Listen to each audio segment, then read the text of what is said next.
Hello, I'm Marian Keys and welcome to my world. It's Thursday the 8th of October, I think it's the 8th of October, and I'm hoping that I will be doing these regular little chats with you to kind of tell you what's going on for me. And so what's going on for me at the moment is that I am at my scribing desk, which is just a corner in the spare bedroom, and both myself and himself have been sick for kind of a week, with the bad cold and everything. So I'm not tip top in terms of my form, and I'm just back from Cheltenham Literature Festival. I just got back about an hour ago. I was there last night, and it was really, really, really, really lovely. And because the final of the Great British Bake Off was on the same night, I was afraid nobody would come and see me. In fact, it was touch and go that I was going to come myself. But as it transpired, many people came, and it was very touching because I know what it means to people. And the woman who did the interview with me on the stage is this amazing journalist called Alex Clark, and I'm very in awe of her. I think she's really, really an excellent critic. I love how she writes about books, and she transpired to be really nice and great fun. So, oh God, yeah, and another thing, Richard Osman and myself to be Twittery pals, and he was in Cheltenham as well last night, and we'd arranged that we'd meet in the green room. And I mean, I was very excited about meeting him, but I was also kind of anxious because I feel like I can only ever disappoint. And so, as luck would have it, when I went in, he was doing an interview, so I couldn't approach. And then I was told that I had to go off and be taken away from my sound check, and that I wouldn't be let back in. So we only had about 4 nanoseconds of chat. So I think it was good in that, we got to say hello in real life and everything. And I think it came across well. I think he wasn't disappointed. We can ask him, I suppose. I can ask him later and say, Richard, were you disappointed? But he's nice, you see, so he wouldn't say it, I think. Anyway, I'm going to tell you a bit about the book that I'm working on at the moment. It's called Time Off for Bad Behaviour. And initially I was going to write about Claire Walsh from Watermelon. I was going to revisit her 20 years after I'd first written about her.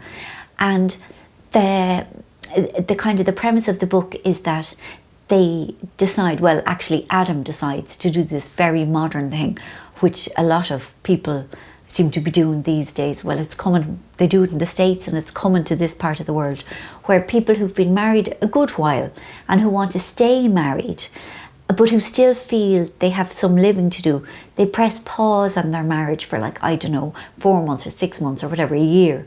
And they go off and basically, the nub of it is they go off and ride other people. And it's, complete amnesty, they can do what they like. And I realized, I started to write the book and I couldn't do it. It made me too sad.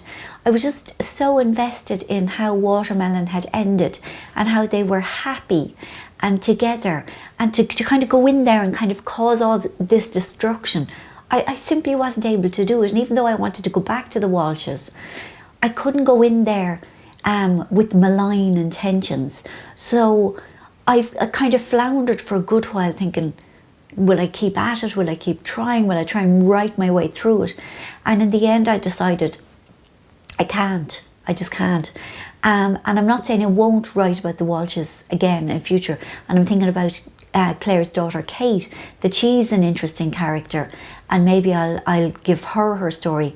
But right now, it wasn't right for me to write that book. That's a lot of rights in one sentence.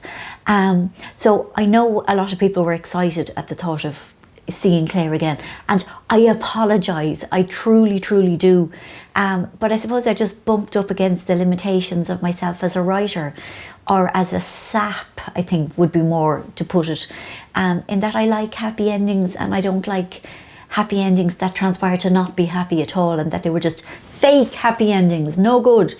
So I have taken that idea of the long relationship, the pressing pause, and I've started it with a completely new character called Amy O'Carroll, and a completely new family. And they're an Irish family, but instead of being all girls, there are 3 men's and 3 ladies.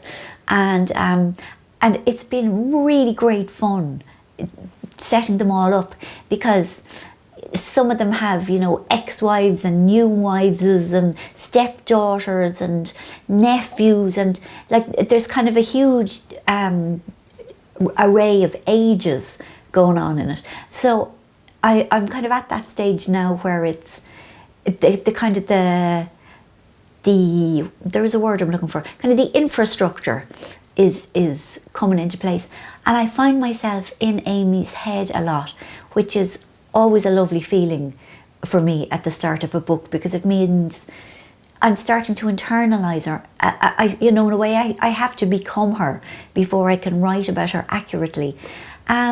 So there, that's kind of where we are. So I didn't get much writing done this week because I was working on columns, because I'm lucky to do enough to do a monthly column for the Sunday Times Style, and I love doing that. I always wanted to write for them. I'm so happy, and they've asked me to do a couple of extracurricular things as well. So I was writing them, and then I was off to Cheltenham, and then coming back from Cheltenham, and then not being well. So I haven't got huge amounts done on the book, but it's been in my head, you know. And on other book-related matters, I'm going to show you what I've been reading and stuff. So hold on, just over here. You can turn. Over here, yes, over here. Here. I read the New Dawn French book, which it's absolutely bloody fantastic. It's really surprising. I thought it was one sort of book. It's about a lovely English nanny who goes into this very uptight Upper East Side family and kind of shakes everything up. And I thought it was going to be, you know, a heartwarming sort of a, you know, getting the buttoned up types to kind of let their hair down a bit. But I don't know, about maybe a quarter of the way in, something happens that is really shocking in a really fabulous way. And more shocking things continue to happen, and it just really subverted all my expectations. And it's a really exciting book. I really enjoyed it. And I'm lucky. This is an early copy. But it'll be out soon in a couple of weeks, and I would recommend it thoroughly. Yes, thoroughly recommend it. Do me stamp of approval. Thoroughly, like that. And then in Birmingham Airport this morning, I bought this. What's his name again? Peter Swanson. I read a review, I think it was in, well, one of the Sunday papers, you know, they do the roundup of the crimey things. And I thought I liked the sound of it. And then I saw in the bestseller list last week that it was number 3. And it's published by Faber. And I always think they publish good books. Not that anyone doesn't, but you know what I mean. Faber are kind of, you know, more highbrow and that. And it is the grippiest of grippiness. I absolutely can't put it down. It's absolutely brilliant. And I suppose, I mean, having read Gone Girl, we're all attuned, I think, to kind of the unreliable narrator. So I think there's all kinds of multi-layers of subterfuge and lies going on in it, but it's incredibly compelling. Hello, I'm back. I'm sorry, we had technical issues, many technical issues, mostly to do with the sound. Anyway, I'm back, but it's a different day, which is why I look extremely different. It's now Monday morning, and yeah, I was telling you about the books I've been reading, so I'm going to show you the third one, which is this one. And I'm sure you know about it because everybody in the whole world knows about it. I'm a bit late to the party, and I had kind of a set against it because I don't like being told what to read, you know, and I don't like the feeling that people read things because they like to look intelligent, do you know, that sort of way. I like to make my own mind up. Anyway, I started reading it and I could not put it down, which is funny because, I mean, it's translated from the Italian and it's a good translation, but, you know, the syntax and the structure of the sentences can sometimes be a bit kind of, you know, convoluted, and it's sprawling. Like so many characters are introduced really early on, but it's brilliant. It's absolutely brilliant. And apparently, I think there are 3 or 4 books in the series. So I'm very excited. I love when you find a book that you love, and there's loads more to come. And as it's Monday morning, can I just show you, the postman has just met, my lovely postman, can I show you what he brought? This. Do you hate me? I'd hate me. I really, really, really love sizzling, but it is so dear. But sort of worth it, you know?